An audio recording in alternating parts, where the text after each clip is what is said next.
இங்கே கொடுக்கக்கூடிய தகவல் எல்லாமே பார்த்தீங்கன்னா எஜுகேஷனல் பர்பஸ் மட்டுமே. வீடியோக்குள்ளே போகிறதுக்கு முன்னாடி டிஸ்க்ளைமர் ரீட் பண்ணிக்கோங்க. Hello traders, welcome to Tamil stock new episode. So இன்றைக்கி வந்து நம்ம ரெகுலராக பார்க்கக்கூடிய pre chart analysis and post market மட்டும் பார்க்காம ஆல்ரெடி நம்ம டிஸ்கஸ் பண்ணியிருக்கோம் இந்த கேப் அப் கேப் டவுன் எப்படி ஃபேஸ் பண்ணுறது அப்படிங்கிற மாதிரி. ஸோ நம்மளுடைய யூடியூப்பில் நிறைய நியூ கம்பர்ஸ் வந்துட்டதுனால ஸோ எல்லாத்துக்கும் பொதுவாக இன்றைக்கி என்ன பண்ணிடுறேன் அப்படின்னா இந்த கேப் அப் கேப் டவுனை பற்றி அனதர் ஒன் மோர் டைம் நம்ம என்ன பண்ணலாம் அப்படின்னா டிஸ்கஸ் பண்ணலாம் அப்படிங்கிறத நான் பிளான் பண்ணியிருக்கேன். ஓகேங்களா? ஸோ ஃபஸ்ட்டு வந்து கேப் அப் கேப் டவுன் அப்படிங்கிறது நேத்தோட க்ளோஸில் இருந்து மார்க்கெட் பாசிட்டிவில் இருந்தால் கேப் அப் ஓப்பன், நேத்தோட க்ளோஸில் இருந்து நெகட்டிவ் இருந்தால் மார்க்கெட் கேப் டவுன் அப்படிங்கிறது கிடையாது. ஸோ ப்ரீவியஸ் டேவோட ஹைக்கு மேலே ஓப்பன் அப்படிங்கிறது தான் இது வந்து கேப் அப் ஓப்பன். ப்ரீவியஸ் டேவோட லோக்கு கீழே ஓப்பன் ஆனதான் கேப் டவுன் ஓப்பன். ஓகேங்களா? இதை ஃபஸ்ட்டு புரிஞ்சுக்கணும் எல்லாருமே. அந்த மாதிரி ஒரு பாயிண்ட் ஆஃப் நீங்கள் மார்க்கெட்டை பார்க்க ஆரம்பித்தா மட்டும்தான் சக்ஸஸ் அப்படிங்கிறது இந்த கேப் அப் கேப் டவுன் வரும். ஓகேங்களா? அப்போது இதை மாதிரி ஒரு gap up open gap down நடக்கும்போது ஓப்பன் தாங்க நம்மளுக்கு வேணும். ஸோ ஓப்பன் அப்படிங்கிறது நம்மளுக்கு ரொம்ப ரொம்ப இம்பார்ட்டன்ட் அப்படிங்கிறது அந்த இடத்துல பதிவு பண்ணுறத நோட் பண்ணிக்கோங்க. ஃபஸ்ட்டு 5 மினிட்ஸ் கேண்டில் வந்து எனக்கு என்ன மாதிரி க்ளோஸ் ஆகுது அப்படிங்கிறது இந்த இடத்துல கண்டிஷன் கிடையாது. ப்ரீ மார்க்கெட் ஓப்பன் 9-8க்கு வரும் பார்த்தீங்களா, அதில் மார்க்கெட்டோட ஓப்பன் எங்கே இருக்குது பார்க்கணும், இல்லை டே சார்ட்டில் வச்சுட்டு ஓப்பன் எங்கே இருக்குன்னு பார்க்கணும். அதான் நம்மளுக்கான கேப் அப் ஓப்பன். ஓகேங்களா? அப்போது மார்க்கெட் ட்ரெண்டு ப்ரீவியஸ் டேல மேபி ஒரு புல்லிஸாக இருக்கலாம், இல்லை பேரிஸாக இருக்கலாம். ஸோ எப்படி இருந்தாலும் ஓகே, ஒன்றும் ப்ராப்ளம் முடியாது. பட் நெக்ஸ்ட் டே இந்த ப்ரீவியஸ் டேவோட ஹைக்கு மேலே ஓப்பன் அப்படிங்கிறது நடந்துச்சு அப்படின்னா என்ன அர்த்தம்? நம்ம இந்த மாதிரி ஒரு லாஜிக்கோட மார்க்கெட்டை பார்க்கும்போது நல்லா திங்க் பண்ணிக்கோங்க. செல்லர்ஸ் பாயிண்ட் ஆஃப் வியூவில் தான் பார்க்கணும். கேப் அப் கேப் டவுன் சொல்கிறாரு, அப்போ இது புதுசாக ஸ்ட்ராட்டஜி அப்படின்னு சொல்லிட்டு ஃபாலோ பண்ணிடக்கூடாது. இது எல்லாமே செல்லர்ஸ் பாயிண்ட் ஆஃப் வியூவில் தான். அப்போது ஒரு ப்ரீவியஸ் டேவோட ஹை பாயிண்ட் அப்படிங்கிறது கால் செல்லர்ஸோட என்ட்ரி பாயிண்ட், ப்ரீவியஸ் டேயோட லோ பாயிண்ட் அப்படிங்கிறது புட் செல்லர்ஸோட என்ட்ரி பாயிண்ட். நான் அந்த கலர் காம்பினேஷனை உங்களுக்கு கொடுக்குறேன். காலை செல் பண்ணும்போது மார்க்கெட் டைரக்ஷன் கீழே தான், புட்டை செல் பண்ணும்போது மார்க்கெட் டைரக்ஷன் மேலே, அதான் க்ரீனாக கொடுத்து வச்சுருக்கோம். ஓகேங்களா? இந்த லாஜிக்கில் ஃபஸ்ட்டு நீங்கள் புரிஞ்சுக்கணும். அப்போது ப்ரீவியஸ் டேவோட ஹைக்கு மேலே இன்னைக்கான டே ஓப்பன் ஆகுது அப்படின்னு என்ன அர்த்தம் அப்படின்னா, அங்கே இருக்கக்கூடிய செல்லர்ஸ் எல்லாரும் என்ன பண்ணுவாங்க, பேனிக்கில் மார்க்கெட்டை விட்டு வெளியே போகலாம். ஓகேங்களா? ஸோ இந்த மாதிரி பேனிக் ஆப்பர்ச்சுனிட்டி கொடுக்கும்போது தான் மார்க்கெட் பார்த்தீங்கன்னா 2 விதமான சினரியோ உங்களுக்கு என்ட்ரி கொடுக்கும். அதில் ஃபஸ்ட்டு வந்து என்ன அப்படின்னு கேட்டிங்கன்னா, ஓப்பன் ஆனதுக்கப்புறம் ஃபஸ்ட்டு 5 மினிட்ஸ் கேண்டிலோட ஹைக்கு லோக்கும் பிட்வீனில் ஒரு கன்சால்டேஷன் ஆகிட்டு அந்த ஹையை அப்பர் சைடு பிரேக் அவுட் பண்ணும்போது அங்கேருந்து ரேலி அப்படிங்கிறது ஸ்டார்ட் ஆயிரும். ஸோ செகண்ட் ஒன்று என்ன அப்படின்னு கேட்டிங்கன்னா, ஓப்பன் ஆனதுக்கப்புறம் கொஞ்சம் போல் மார்க்கெட் கீழே போயிட்டு ஒரு ஸ்ட்ராங்கஸ்ட் பிரேக் அவுட் அப்படிங்கிறது அப்பர் சைடு கொடுத்ததுக்கப்புறம் ரேலி ஸ்டார்ட் ஆகும். ஸோ மூணாவது கண்டிஷன் என்ன அப்படின்னு கேட்டிங்கன்னா, இது பேனிக்கா ப்ராஃபிட் புக்கிங்கா அப்படிங்கிற ஒரு கன்ஃபியூஷன் வந்து கொடுக்கும் நம்மளுக்கு. ஸோ எப்படி அப்படின்னு கேட்டிங்கன்னா, மார்க்கெட் ஓப்பன் ஆனதுக்கப்புறம் நேராக கீழே வந்துட்டு ஏதாவது ஒரு சப்போர்ட் ஜோனில் புல் பேக் அப்படிங்கிற சினாரியோ கொடுத்துட்டு இந்த ஹையை வந்து டார்கெட் அடிக்கும். இதில் என்ன ஒரு லாஜிக் நடந்திருக்கு அப்படின்னு கேட்டிங்கன்னா, முதல் ரெண்டுமே ப்ராப்பரான பேனிக் ஆப்பர்ச்சுனிட்டி. ஓகேங்களா? சம்டைம்ஸ் ஃபஸ்ட்டு 5 மினிட்ஸ் கேண்டில் ஆகிட்டு ரெண்டாவது கேண்டில் பிரேக் அவுட் போட்டு போயிடும். ஸோ மூணாவது ஒன்று என்ன அப்படின்னு கேட்டிங்கன்னா, ஒரு ப்ரீவியஸ் டே சார்ட்டோட ஹைக்கு மேலே ஓப்பன் கொடுத்துருவான். ஓப்பன் கொடுத்ததுக்கப்புறம் நியூ செல்லர்ஸ்னால் ஹை ப்ரீமியமில் இருக்குதுன்னு நினச்சி செல் பண்ணுவான். ஓகேங்களா? ஸோ அப்போது இந்த செல் பண்ணது எல்லாமே நியூ செல்லர்ஸாக தான் மார்க்கெட்டில் இருப்பான். ஏன்னா ப்ரீவியஸாக செல் பண்ண செல்லர்ஸுக்கெல்லாம் மேலே என்ன பண்ணுது, ப்ரீமியம் போகுது. அப்போ அவன் எப்போடா அவனுடைய ப்ராஃபிட்டை புக் பண்ணலாம்னு சொல்லிட்டு வெயிட் பண்ணிகிட்டே இருப்பான். கரெக்டான ஒரு ஜோன் அப்படிங்கிறது கிடச்சிச்சின்னா அவனோட ப்ராஃபிட்டை புக் பண்ணிட்டு வெளியே போயிடுவான். ஓகேங்களா? அதுக்கு மேலே ஏன் அந்த ப்ரீவியஸோட ஹைக்கு மேலே போகக்கூடாதா அப்படின்னு கேட்டிங்கன்னா, அங்கே தான் நியூ செல்லர்ஸ் உள்ளே இருப்பான் மார்க்கெட்டில், அதனால் அதுக்கு மேலே போக விட மாட்டாங்க. ஓகேங்களா? ஸோ இந்த 3 காம்போவும் பார்த்தீங்கன்னா கேப் அப் கேப் டவுனில் மார்க்கெட்டில் வந்து அடிக்கடி நடக்கக்கூடிய ஒன்று. அடிக்கடினா எப்போ கேப் அப் கேப் டவுன் எப்போலாம் இருக்கோ அப்போ எல்லாமே இது நடக்கும். கேப் அப் ஓப்பனுக்கு ஓகே ப்ரோ, அப்போ கேப் டவுனுக்கு இதுவும் சில பேர் கேட்பீங்க, குழப்பத்தில் இருந்திருப்பீங்க மேபி. ஸோ அப்போ என்ன நடக்கலாம் அப்படின்னு கேட்டிங்கன்னா, ஒரு பேர் கேண்டில் ஆர் ஒரு க்ரீன், அது ப்ராப்ளமே கிடையாது. இதோட லோக்கு கீழே ஓப்பன் ஆகணும். அப்படியோட ஓப்பன் ஆச்சுன்னா ஃபஸ்ட்டு என்ன, ஃபஸ்ட்டு 5 மினிட்ஸ் கேண்டில் லோயஸ்ட் அப்படியே பிரேக் டவுன் ஆயிடுச்சுன்னா ட்ராப் ஸ்டார்ட் ஆகிரும். செகண்டு ஃபஸ்ட்டு 5 மினிட்ஸ் கேண்ட்லேருந்து ஒரு சின்னதாக அப் ரேலி கொடுத்த மாதிரி கொடுத்துட்டு இதோட லோவை எப்போ பிரேக் டவுன் பண்ணுதோ திரும்ப ட்ராப் ஸ்டார்ட் ஆயிரும். மூணாவது இங்கேருந்து ஓப்பன், அதாவது ப்ரீவியஸ் டேவோட லோ கீழே ஓப்பன் ஆகிட்டு நல்லா ஒரு அப்சைட் கொடுத்த மாதிரி கொடுத்துட்டு நியூ புட் செல்லர்ஸ்லாம் மார்க்கெட்டில் வந்திருப்பாங்க. புட் செல்லர்ஸ் உள்ளே வந்தாங்கன்னா மார்க்கெட்டோட டைரெக்ஷன் மேலே போகும். ஓகேங்களா? ஸோ அப்போ பழைய செல்லர்ஸ் என்ன பண்ணுவாங்க, அவங்களோட ப்ராஃபிட்டை புக் பண்ணிடுவாங்க இந்த ஸ்டார்டிங் பாயிண்ட்டு வரைக்கும். இதான் லாஜிக்கு. ஓகேங்களா? இது மாதிரி தான் நடக்க வாய்ப்பு இருக்குது. இப்போ ஒன் பை ஒன்றா பார்க்கலாம் எங்கெல்லாம் எப்படி நடந்திருக்கு இந்த கேப் அப் கேப் டவுனில் அப்படிங்கிற விஷயத்த. ஓகேங்களா? ஸோ ஃபஸ்ட்டு வந்து பார்த்தீங்கன்னா இன்றைக்கோட மார்க்கெட் நேற்றோட ஹைக்கு மேலே ஓப்பன். இது வந்து நம்ம புதுசாக சொல்லலை, லாஸ்ட் ஒரு 7 மாதத்துல இது நம்மளுக்கு 4வது டைம் இந்த கேப் அப் கேப் டவுன் பற்றி வீடியோ போடுறோம். ஸோ ஏன் நம்ம போட்ட விஷயத்தை திரும்ப திரும்ப போடுறோம், திங்க் பண்ணி பாருங்கள் யாருக்காக போடுறோம் அப்படிங்கிறத. ஸோ ஓப்பன் ஆகிட்டு ஓப்பன் ஆனதுக்கப்புறம் மார்க்கெட் கொஞ்சம் கொஞ்சமாக கீழே வந்தான். இந்த பிளேசஸில் ஒரு ஹேமர் புல் பேக் சினாரியோ மாறினது. இங்கேருந்து மார்க்கெட் சூட்ட போயிட்டான்.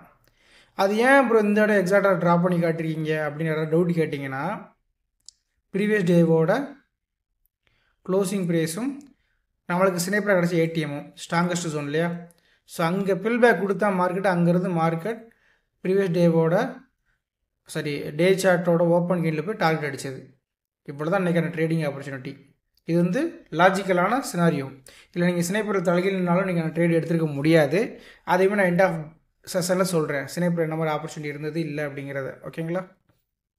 ஓகே. ஸோ இதே போல் நேற்றோட மார்க்கெட் பாருங்கள். நேற்றோட மார்க்கெட்டும் அதே கண்டிஷன் தான். ப்ரீவியஸ் டேவோட லோக்கு கீழே ஓப்பன் அப்படிங்கிறது நடந்திருக்காங்க. மார்க்கெட் கொஞ்சம் கொஞ்சமாக மேலே போனதுக்கப்புறம் ப்ரீவியஸோட க்ளோசிங்க்கும் ஏடிஎம் ஸ்ட்ரைக் ப்ரைஸ் 700 அப்படிங்கிறதுக்கு கீழே மார்க்கெட் இருந்தால் அங்கேருந்து பார்த்தீங்கன்னா கடன்னு இந்த ஹைவிக்கு வரைக்கும் டார்கெட் அடித்தான். தெரியுதுங்களா? இன்றைக்கி வந்து கேப் அப்பில் 3வது சினாரி நடந்தது, நேற்று கேப் டவுனில் 3வது சினாரி நடந்தது. அதே போல் இங்கேயும் பார்ப்போம். ப்ரீவியஸோட லோ கீழே ஓப்பன் ஆகிருக்கான்.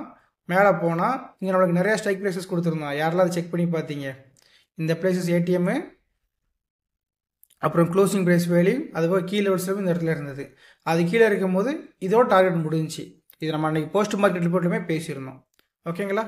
ஸோ அதுக்கப்புறம் இந்த இடத்துல பார்த்தீங்கன்னா தெரியும், ப்ரீவியஸோட லோ கீழே open, first 5 minutes candle break down ஆகிட்டு 1:2 ரிஸ்க் ரிவார்ட் நம்ம பார்க்க சொல்லியிருப்போம் இல்லைங்களா? முடிஞ்சிச்சு. இது மாதிரி எப்போல்லாம் மார்க்கெட் அப்படிங்கிறது இந்த ப்ரீவியஸ் கேண்டிலோட ஹைக்கு மேலேயும் லோ கீழேயும் ஓப்பன் க்ளோஸ் ஆகும்போது இந்த மாதிரி சினாரியோ நடக்கும். ஓகேங்களா? இங்கே வந்து பார்த்தீங்கன்னா இது வந்து நம்மளுக்கான ப்ரீவியஸ் டேவோட க்ளோஸு, ஏடிஎம் ஸ்ட்ரைக் ப்ரைஸஸ் எல்லாமே இருந்திருக்கும். கேப் அப் ஓப்பன் கொடுத்தான். பட் ப்ராப்பரான ஒரு புல் பேக் அன்றைக்கி கொடுத்துச்சா அப்படின்னு கேட்டிங்கன்னா கொடுக்கவே இல்லை. ஸோ அதனால் மார்க்கெட் வந்து கண்டினியூஸாக கீழே வந்துச்சு. இந்த ஒரு சினாரியோ வந்து ஃபஸ்ட்டு எக்ஸ்பீரியன்ஸ் பண்ணுங்கள். உடனே போயிட்டு இந்த கேப் அப் கேப் வந்து தான் ட்ரேட் பண்ணுங்கிற மாதிரிலாம் எடுக்காதீங்க. அந்த ரேட்டுக்கு ஸ்னைப்பர் நம்மளுக்கு எப்படி இருக்குங்கிறது எல்லாமே காம்போவாக பார்த்து ட்ரேட் பண்ணிங்கன்னா மேபி ஒரு சின்ன ப்ராஃபிட்டோட நீங்கள் வெளியேற முடியும். சரி, இப்போ இன்றைக்கான ஸ்னைப்பர் தேரியோட கான்செப்டில் என்ன மாதிரி ப்ராபபிலிட்டி ஆஃப் சான்சஸ் கிடச்சிது அப்படிங்கிறத நம்ம இன்னுமே ஒரு டீட்டெயில்டு எக்ஸ்ப்ளனேஷனாக கொடுத்துடலாம். ஸோ இது நம்மளுக்கான இன்னையோட ஸ்னைப்பருங்க. ஸோ இப்போ இந்த ஸ்னைப்பரில் வந்து பார்த்துக்கிட்டிங்கன்னா மார்க்கெட் ஓப்பனிங் அப்படிங்கிறது எந்த விதமான ஸ்னைப்பர் லெவலுமே டேப் ஆகாமல் அந்த ஓப்பன் கொடுத்துருக்கான். கரெக்டுங்களா? ஸோ அது நம்மளுக்கு ப்ராப்ளம் கிடையாது. நம்மளுக்கு தேவை ஸ்னைப்பர் லெவல்ஸ் வந்தால் தான் நம்மளுக்கான ஆப்பர்ச்சுனிட்டிங்கிறத நம்ம டிஸ்கஸ் பண்ணி வச்சுருக்கோம். இல்லை எனக்கு என்ன பண்ணிட்டான் அப்படின்னு கேட்டிங்கன்னா, ஓப்பன் ஆன உடனே ஃபஸ்ட்டு 50 மினிட்ஸ் நம்ம எப்போயுமே ட்ரேடை பற்றி யோசிக்கவே மாட்டோம், விட்டுடலாம். அதுக்கப்புறம் பார்த்திங்கன்னா நேராக நம்மளுடைய ஸ்னைப்பர் பாயிண்ட்டை வந்து டேப் பண்ணாங்க. இப்போ நல்ல ஒரு விஷயம் நோட் பண்ணி பாருங்கள். இந்த ஸ்னைப்பர் பாயிண்ட்ஸ் வந்து மார்க்கெட் டேப் பண்ணுறான்னா என்ன அர்த்தம்? இந்த பிளேஸ்லேருந்து மார்க்கெட் வந்து மூமெண்டம் ஆக போகுது அப்படிங்கிறது தான் அர்த்தம் இல்லையா? அந்த மூமெண்டம் அப்படிங்கிறது இந்த செல்லர் அப்படிங்கிறவன் உள்ள மார்க்கெட்டில் ஸ்ட்ராங்காக வரவும் செய்யலாம். இல்லை ஆல்ரெடி செல் பண்ணி வச்சுருந்த செல்லர்ஸ்லாம் அவனோட ப்ராஃபிட் புக் பண்ணிட்டு வெளியே போகலாம். பட் எது எப்படியோ நீங்கள் என்ன ஃபோக்கஸ் பண்ணணும்? இப்படி மார்க்கெட் கீழே வரும்போது இவனுடைய ஆப்போனண்ட் ஃபஸ்ட்டு ப்ரீவியஸ் டேவோட ஹைக்கு மேலே போகலாம் பார்ப்பீங்க. ஹைக்கு மேலே போகலை. அப்போ இந்த ஏபிசி புல் பேக் நீங்கள் என்ன பண்ணலாம், மார்க்கெட்டில் இன்றைக்கி ட்ரேடாக எடுத்துருக்கலாம். ஃபஸ்ட்டே புட்டில் வந்து ஒரு ஏபிசி புல் பேக் வந்து நீங்கள் ட்ரேடாக எடுத்துருக்கலாம். எக்ஸ்பீரியன்ஸ் பர்சன் இங்கேருந்து மார்க்கெட் அழகாக ஒரு பிரேக் அவுட் கொடுத்துருக்கான். இதுக்கு மேலே ஒரு பேட்டர்ன் ஃபார்ம் ஆகிருக்கு. அதனால் இந்த இடத்துல ஒரு ஸ்கால்பிங் என்ட்ரி நீங்கள் எடுத்துருக்கலாம். இல்லை நான் இந்த ட்ரேட் எடுக்க மாட்டேன். ஏன் எடுக்க மாட்டேன்? எனக்கு மார்க்கெட் அப்படிங்கிறது ஃபஸ்ட்டு எங்கே இருந்திருக்கு, ப்ரீவியஸ் டேவோட க்ளோஸுக்கும் ஏடிஎம் ஸ்ட்ரைக் ப்ரைஸுக்கும் அப்பர் சைடில் இருக்குது. அப்போ நான் வந்து காலோட பையிங் ஆப்பர்ச்சுனிட்டிக்கு தான் ஃபோக்கஸே பண்ணுவேன். இது கீழே வந்தால் தான் நான் புட்டை பற்றி யோசிப்பேன் அப்படிங்கிற லாஜிக்கில் நீங்கள் இருந்தீங்கன்னா எஸ் சூப்பர். இந்த ட்ரேட் வந்து நம்மளுக்கு தேவையே கிடையாது. பொறுமையாக வெயிட் பண்ணி ட்ரேடை பற்றி யோசிக்கலாம். கரெக்டுங்களா? ஸோ செகண்ட் அட்டெம்ப்டில் பார்த்தீங்கன்னா இங்கேருந்து இவ்வளோ தூரம் மேலே போனால் பார்த்தீங்களா, இட் மீன்ஸ் 24,800 புட் செல்லர்ஸ் அப்படிங்கிறவன் நேற்று செல்லர்ஸோடைய நியூ என்ட்ரி சொல்லக்கூடிய ஹை க்ளோஸ் ப்ரைஸஸுக்கு மேலே போனான் இல்லைங்களா? ஸோ இவ்வளோ தூரம் இவன் மேலே போயிருக்கான். Call option premium previous close வந்து கீழே வந்திருக்கு. ஆனால் ஓடிஎம் செல்லர்ஸ் அவனோட ப்ரீவியஸோட ஹை பாயிண்ட்டுக்கு மேலே போக முடியல பாருங்கள். ஸோ இதான் லாஜிக்கு. அப்போது 24,800 கால் செல்லர்ஸ் ப்ரீவியஸ் டேயோட க்ளோஸ்லேருந்து பிலோ வந்தும் ஓடிஎம் செல்லர்ஸ் புட் செல்லர்ஸால் அவனுடைய ப்ரீவியஸ் டே க்ளோஸ் பாயிண்ட்டுக்கு மேலே கூட போக முடியல அப்படிங்கிற ஒரு சினாரியோ நடக்கும்போது தான் நம்மளுக்கு க்ளோஸில் எக்ஸாக்ட்லி இந்த புல் பேக் சினாரியோ நடந்திருக்கு. அப்போ இது மாதிரி கேப் அப் நடந்துட்டு இந்த சினாரியோ நடக்குது. ஸ்பாட்டோட க்ளோஸுக்கும் ஏடிஎம் ஸ்ட்ரைக் ப்ரைஸுக்கும் அப்பர்லேருந்து ஒரு ஹேமர் போடுது. அதே சினாரியோவில் வந்து ஸ்னைப்பர் பாயிண்டில் கால் செல்லர்ஸ் உள்ள ஸ்ட்ராங்காகியும் புட் செல்லர்ஸ் வந்து பை ஆக்ஷன் எடுக்கலங்கிறது தெரியுது. அப்போ டெஃபினெட்லி என்ன பண்ண போகிறாங்க, கால் செல்லர்ஸ் தான் திரும்ப பை பண்ணிட்டு மார்க்கெட் வெளியே போக போகிறாங்க. அது நடந்துருச்சு. ஓகேங்களா? ஸோ அதுக்கப்புறம் நீங்கள் இந்த பிரேக் அவுட் கொடுத்துட்டான்ல, இதுக்கு கீழே தானே இருக்கா அப்படின்னு சொல்லி நீங்கள் என்ட்ரி எடுத்திருந்தாலும் பெருசாக அவங்களால என்ன பண்ணியிருக்க முடியாதுன்னா டார்கெட் நோக்கியான பயணங்கள் இருந்திருக்காது இன்றைக்கி மார்க்கெட்டில் கண்டிஷன். அது ஏன் அப்படின்னு கேட்டிங்கன்னா, ஸோ மார்க்கெட் வந்து எதுக்குள்ளே மாட்டிக்கிட்டு இருக்கான், கிட்டத்தட்ட நம்மளுடைய இந்த ஒரு கேப் அப் கேப் டவுன் அப்படிங்கிற ஒரு சினாரியோவில் மாட்டிக்கிட்டே இருக்கான். ஓகேங்களா? ஸோ இந்த லாஜிக்கோடு நீங்கள் மார்க்கெட் நீங்கள் பார்த்தீங்கன்னா கண்டிப்பாக சக்ஸஸ் அப்படிங்கிறது இருக்கலாம். இல்லை நான் பார்க்கல, நான் ஸ்டாப் லாஸ் கொடுத்துட்டேன் அப்படின்னா, ஸோ இந்த ஸ்டாப் லாஸ் அப்படிங்கிறது இந்த கேப் அப் கேப் டவுனுக்கான ஒரு எக்ஸ்பீரியன்ஸை எடுத்துக்கோங்க. இது நினச்சி வருத்தப்பட வேண்டாம். ஓகேங்களா? ஸோ லாஜிக் புரிஞ்சுதா? இப்போ மார்க்கெட்டோட ட்ரெண்ட் என்ன அப்படின்னு நிறைய பேர் கேட்பீங்க. ஸோ ட்ரெண்ட் அப்படிங்கிறது ஃபஸ்ட் டைம் ஒரு ஹை அப்படிங்கிறது பிரேக் அவுட் கொடுத்துருக்கு அப்பர் சைடில். ஓகேங்களா? ஸ்டில் மார்க்கெட் ட்ரெண்டு 5 மினிட்ஸ் ட்ரெண்டில் பேரிஸ் தான், இதாக டவுட் வேண்டாம். First time Appar side high break out பண்ணியிருக்கு. இந்த ஹைக்கு மேலே மார்க்கெட் பாடி க்ளோஸ் ஆச்சுன்னா ஹையர் ஹை ஃபார்மேஷனாக திரும்ப 5 மினிட் ட்ரெண்டு புல்லாக மாறும். புல்லாக மாறிச்சுன்னா அடுத்த ட்ராவல் அப்படிங்கிறது நம்ம ஆல்ரெடி டிஸ்கஸ் பண்ண மாதிரி அடுத்தடுத்த ஜோனு கீழே லெவல்ஸ் எல்லாமே பார்த்துக்கோங்க. அடுத்த லெவல்ஸுக்கு போகிறதுக்கான வாய்ப்பாக இருக்கும். ஸோ இன்றைக்கி நம்மளுடைய கிட்டத்தட்ட இந்த மாதத்தில் கொடுக்கக்கூடிய ஒரு 21st வீடியோ நினைக்கிறேன். ஸோ நாளைக்கு ஜூலை மந்தோட last sniper 3 concept post market report வரும். ஸோ அதுக்கப்புறம் ஃப்ரைடேலேருந்து நம்ம வேறு ஒரு விதமாக டிஸ்கஷன் வைக்க போகிறோம். அது நாளைக்கோட மார்க்கெட் முடிஞ்சு போஸ்ட் மார்க்கெட்டில் ரிவீல் பண்ணுறோம். ஓகேங்களா? தேங்க்யூ.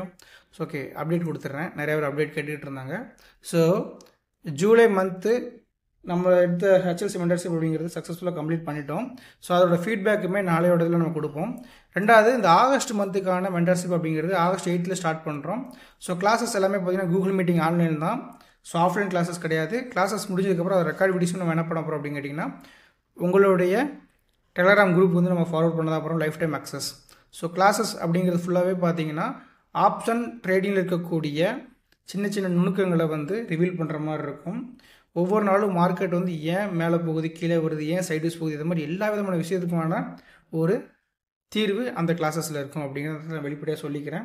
ஸோ கிளாஸ் ஜாயின் பண்ணணும் அப்படிங்கிறவங்க 7598070604 நம்பருக்கு வாட்ஸ்அப் பண்ணுங்கள். ஸோ வாட்ஸ்அப் பண்ணி டீட்டெயில் கேட்டுக்கோங்க. அதுக்கப்புறம் டவுட் இருந்தால் மட்டும் கால் பண்ணிவிட்டு டவுட்டு கேட்டுக்கோங்க. தேங்க்யூ.